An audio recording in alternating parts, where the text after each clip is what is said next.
కుంటారా ఎవడబ్బా సొమ్మురా నువ్వు అంటారు. వ్యాపారం నేను పెట్టుకోవడం ఏంది, నా వ్యాపారం నుంచి నీకు ఇచ్చేది ఏంది, నాకు అర్థం కాల. నువ్వు చెయ్యి, నీ కేబుల్ కనెక్షన్ గొప్పదని చెప్పి నమ్మి ఇచ్చు పబ్లిక్ని. వాళ్ళంతటా వాళ్ళు కావాలని అడిగేటట్టు ఉండాలి. ఎందుకు అడుగుతాడు? వీళ్ళు ఏం చేస్తున్నారు, కేబుల్ ఎంఎస్ వాళ్ళ మీద ఒత్తిడి తెచ్చి ఇదివరకటి రోజుల్లో డమ్మీ కేబుల్స్ అనేవాళ్ళమే. అంటే అర్థం ఏంటంటే, ఇప్పుడు ఫర్ ఎగ్జాంపుల్ ఒక కేబుల్ నెట్వర్క్ ఎస్ అనే కేబుల్ ఒకటి ఉంది, ఆ కేబుల్ నెట్వర్క్ ఊరంతా ఉంది. ఈలోపు వై అనే వాళ్ళు వచ్చారు, వచ్చి వీళ్ళు ఏం చేస్తారు, వీళ్ళు కేబుల్ వేస్తుంటారు, కోట్లు ఖర్చు పెట్టేస్తుంటారు. అప్పుడు ఆ ఎస్ వాళ్ళు వచ్చి, అయ్యా ఇద్దరం కలిసి పోటీ పడితే మనకి ఎవరికి లాభం ఉండదు, అర్థం చేసుకోండి అంటారు. అప్పుడు ఈ వై వాళ్ళు ఏమంటారంటే, సరే అయితే నాకు కొంత మరి ఏదో వెసులుబాటు కదా, మరి ఇంత ఖర్చు పెట్టాను కదా అంటారు. సరే 10% కనెక్షన్స్ నీకు ఇచ్చేస్తాను తీసుకో అంటారు.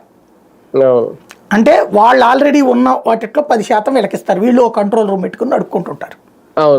దీన్ని డమ్మీ కేబుల్ అంటారు. వీళ్ళు 100 రూపాయలకే కనెక్షన్ ఇస్తారు అవతల 300 ఉన్నప్పుడు. అప్పుడు ఆ ఎంఎస్ఓ ఏం చేస్తాడంటే, ఈ పబ్లిక్ ఎవరన్నా ఇంత డబ్బులు నేను పెట్టుకోలేనయ్యా అన్నారు అనుకోండి, అయితే అది తీసుకోండి అంటారు.